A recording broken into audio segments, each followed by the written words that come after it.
Now on CoastTV News. A Delaware State Police Trooper indicted after being accused of lying and misconduct. Very, unusual. What the state says he did. Route 50 road work. I think it's definitely going to back up traffic. What MDOT says this new Berlin construction is preparation for. Digging up Airport Road. It's about time. What Milford drivers need to know. This is CoastTV News at 6. A Delaware State Police Trooper indicted over a fight that happened at Nicola's Pizza. Good evening. I'm Madeline Overturf. And I'm Charlie Sakaitis. Welcome to our News at 6. Our top story today, a state trooper is charged with lying after the state says he assaulted a man earlier this year. We don't have a photo of him to show you, but Delaware State Police investigators say 53-year-old William Walker was off duty at the time when police say Walker witnessed a fight inside the restaurant and followed one of the men involved in the fight outside. So follow me on this one. According to investigators, Walker dragged the man who was involved in that other fight back inside. Investigators say Walker hit and kicked that man before troopers arrived on scene. According to the state, when other people tried to stop Walker from hitting that man, they say Walker pushed those people out of the way and one to the ground. Prosecutors claim Walker lied about being assaulted by bystanders. He's now facing multiple charges about how, the courts claim, he treated the man involved in the fight and the people who tried to intervene. CoastTV News reporter Brandon Ferguson live in Lewis. Brandon, video footage was key in this case. Maddie, investigators say footage from Nicola's showed that Walker was not the one assaulted. Now, investigators say this happened at the entrance on the other side of Nicola's here. We're at the back of the property, and this is how close we could get. The state says Walker was the one, in fact, who pushed at least one man to the ground who was trying to stop him. We don't know the details of the fight that caused Walker to intervene in the first place, but we do know that prosecutors and police claim that ultimately what transpired was against the law. A beloved pizza place, now the center of an investigation into a Delaware State Police trooper's behavior. Very, unusual. That was Richard Mack Jr., who lives in Lewis. He says prosecutors' claims, including that he's a 26-year member of the Delaware State Police, would grab a man in a Nelson hold, like the one pictured here, is shocking. They're normally really good around here with the protecting and serving. According to Delaware State Police, Master Corporal William Walker has been suspended with pay since February 4th. This fight at Nicola's was in January. So why an indictment now in October? The Delaware Department of Justice says the time gap is not unusual with investigations like this. Nicola's tells us they turned over footage of the incident to police, and CoastTV put in a request for that video. If Walker is convicted on all charges, he could face up to 8 years. Live in Lewis, Brandon Ferguson, CoastTV News. Walker is charged with 2 counts of felony official misconduct and misdemeanor charges of falsely reporting an incident, third-degree assault, and offensive touching. A max sentence for Walker, if found guilty, as you just heard, is 8 years and 30 days. New tonight, Loretta Benson, the woman you see here on your screen, has been elected as Sussex County Democrats' new chair. Benson is from the Milford area. The former chair, Jeff Balk, stepped down October 26th following scrutiny over past criminal convictions. It's recently come to light that Balk was convicted of sodomy in Missouri in the 1980s. According to Missouri court records, Balk was sentenced to 10 years in prison for those sodomy charges. Additionally, in a 1988 newspaper article from the St. Louis Dispatch, Balk was charged with 11 counts of sexual assault. According to the newspaper, Balk confessed to paying and engaging in sex with 5 boys ages 13 to 15 between 1984 and 1986. With this leadership change and that history coming to light, it brings us to our CoastTV poll. We want to know, what level of trust do you have in Sussex County politicians? 54% say none. 24% say it depends on the party. 20% say somewhat, and 2% say a lot. And we do have a comment today from Bruce in Selbyville. He says our trust really depends on the individual. Unfortunately, many are pushing an agenda that doesn't help their constituents, and we will show you updated results on Coast TV News at 11. More Maryland road work is set to start November 1. The state's Department of Transportation says the intersection between Route 50 and Racetrack Road will see delays. Coast TV News reporter Kevin Zappé is live in Berlin. Kevin, the area will soon become a four-way intersection. Charlie, behind me is where the single-lane closure will happen, and it's all in preparation for a new apartment complex and large supermarket happening right here. Now, according to MDOT, the road work includes making this area a four-way intersection, widening and repaving both directions of Route 50, and improving stormwater systems to handle additional traffic and runoff from the new development. MDOT says you can expect delays, around-the-clock single-lane closures, and cones and flags. Although more housing could increase traffic, some people say construction will happen whether people like it or not, and hopes more people drive more cautiously. They're always building and reconstructing or tearing down around here. That's going to continue to go on. That's not going to change. But one thing we can do is drive like sane people. MDOT says work on the intersection is expected to last until spring of 2026, weather permitting. I'm Kevin Zappé, live in Berlin, Coast TV News. Milford drivers, 4 months of road closures are now underway. The area on your screen, Airport Road, is closed between Delaware Veterans Boulevard and Canterbury Road. Coast TV News reporter Emma Aiken shows us what these closures are opening the door for. Construction equipment doing its thing, digging up Airport Road in Milford, which means that road is now closed between Delaware Veterans Boulevard and Canterbury Road. This is for the construction of a new roundabout, something John Eustace says will be a big help. It's about time, because that traffic gets backed up there, and there's so much traffic coming down Canterbury Road, you can't get off of Airport Road. The city says the roundabout is a city project, but is required by DelDOT to make sure traffic is able to flow as the new Milford Corporate Center is built, which will hold 30 businesses and a new city water tower. Nancy Soul thinks more jobs for Milford is great. If a roundabout is what all these corporations or businesses say they need, then just do it. The city says the road will be closed through March 6th. That timeline, Soul says, not so great. 4 months is a lot of time, but you have to look at ripped up roads. Eustace says he's doubtful. If they can do it in 4 months, I'll be surprised.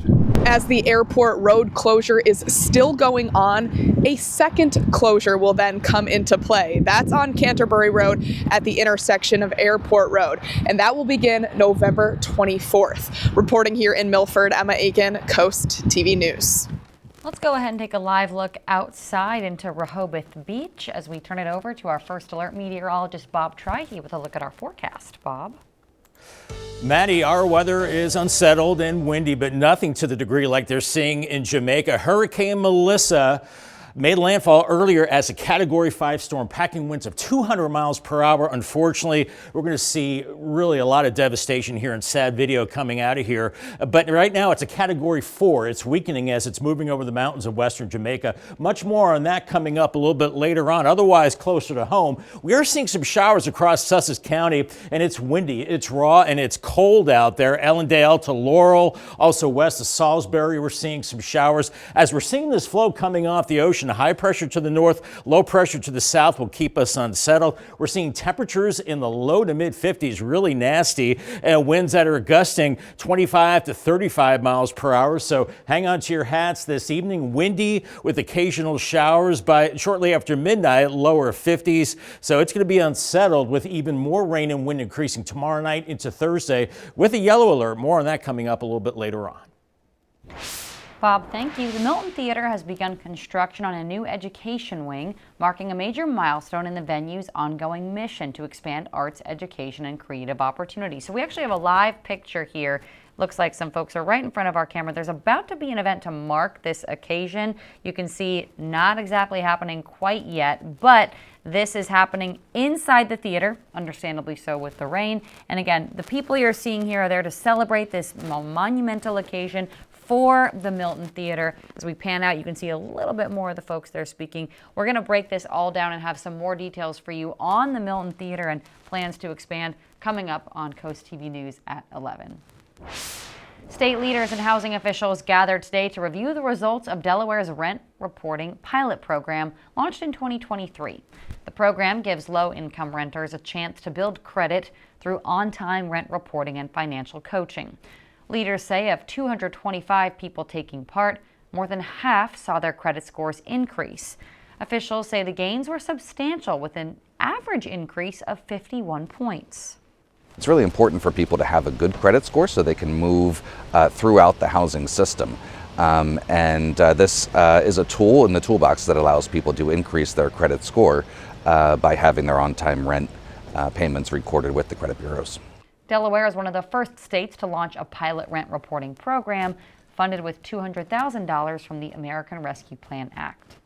We're just getting started this evening. In sports, the postseason here, DSN highlights all the big matchup being featured tonight. Here's a live look into Lewis on the Tunnel and Razor Cam. Looks pretty gloomy out here with rain and wind, and it only gets worse as we go through the week ahead. Congratulations to Deborah Thomas from Salisbury on winning a brand new umbrella from Paul Davis and Coast TV. I'll have more on the increasing rain and wind coming up a little bit later in the newscast. But first, cotton candy for a cause. How one family turned their daughter's sweetest joy into a legacy of love. When we're back in just 60 seconds. This is Coast TV News at 6. For a lot of people, being a parent is hard enough all on its own. But for those that are parents and dealing with a child that has some disabilities, doing everyday normal tasks, which are hard enough, can seem almost impossible. In this week's Ties That Bind Us, reporter Emma Aiken shows us how one family turned their pain into purpose to help out others. Making cotton candy. Gia and Tone Love say the sweet treat became a favorite of their daughter, Sanaya. She grabbed my cotton candy from a fair that I went to, and she snatched it and put it in her mouth, and she started going, ah, like it's good, and it melted in her mouth. She didn't have to chew it. It wasn't hard for her.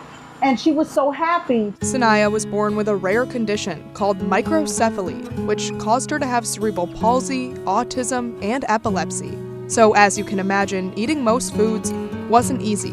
But cotton candy was different, except after trying the treat, Sanaya had an allergic reaction, which her doctors say were probably from artificial dyes. But the Loves weren't giving up. What's a mother to do?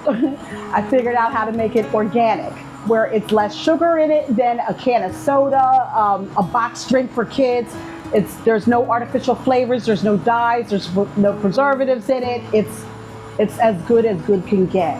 In 2020, Sanaya passed away from her condition just shy of her 12th birthday. So after that, we decided we were going to help families of parents that have children that have special needs all through Delaware with services that we couldn't get. So the Loves started a nonprofit called Run Sanaya Run. And the money made from the Loves LLC, Nana's Candy Clouds, goes directly to the nonprofit. People, I guess, just assume if you have special needs child, you know how to handle it. Yeah. You have support systems in place, but it's just not true. There's many people who have children with special needs that need assistance of some kind or another. That's what Run Sanaya Run does. It facilitates those needs for families to help make their lives easier. I think until you really serve, you don't realize that serving is better than being more rewarding than being serviced.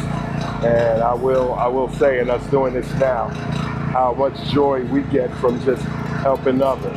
Every purchase serves a purpose. And now Sanaya's smile lives on in every swirl of cotton candy and every life touched by Run Sanaya Run. For the Ties That Bind Us, I'm Emma Aiken.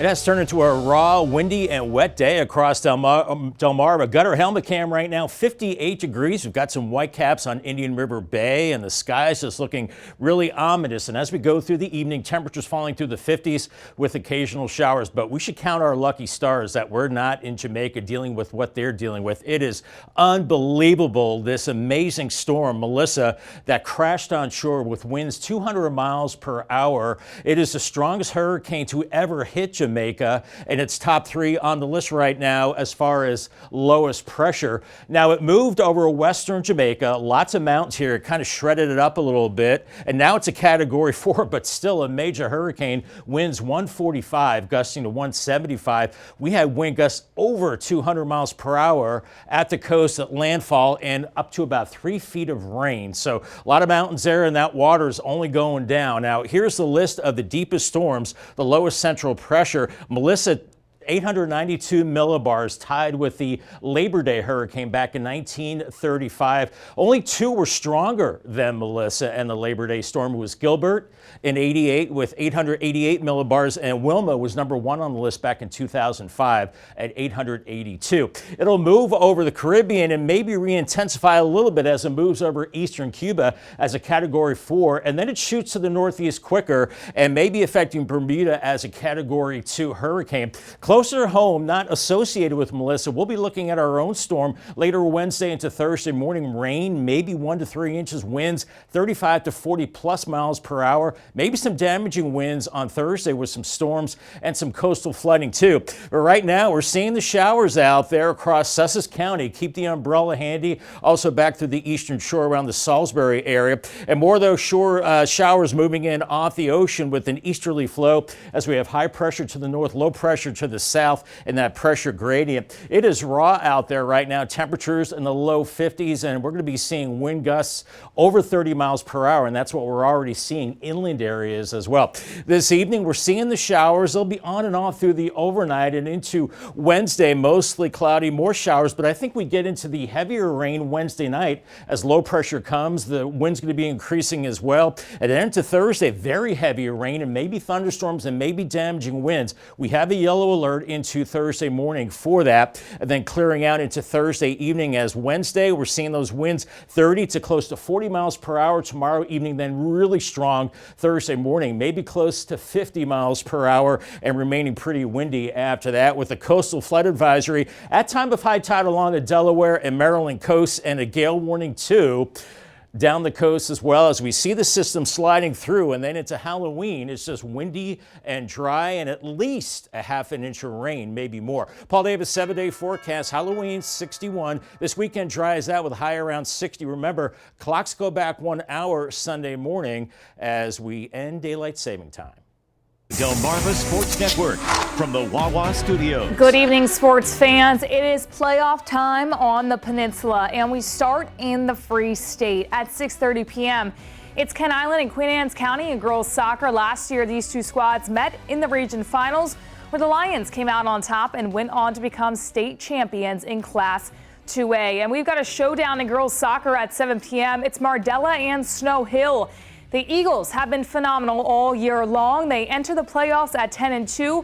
Mardella, a state finalist last year, finished the regular season at 8-4. Now the boys soccer team Decatur hosts Severna Park at 7 p.m. Decatur's only loss against James M. Bennett this year, while Severna Park defeated JMB this season 4-0. Highlights of all the games and so much more at the final score at 10:30 p.m. To the courts, the Philadelphia 76ers and the Washington Wizards will battle it out at 7 p.m. tonight. Philadelphia 3-0 on the year, have been led by Tyrese Maxey and rookie VJ Edgecombe. The Wizards sit at 1-2 on the season. We will have updates on the Delmarva Sports Network later this evening. That's all for sports. Have a great night, everybody. Thank you for joining us here for Coast TV News at 6. For more news, for more local weather, download our Coast TV News app. The NBC Nightly News is up next. And we will see you later tonight for Coast TV News at 11. Have a great evening.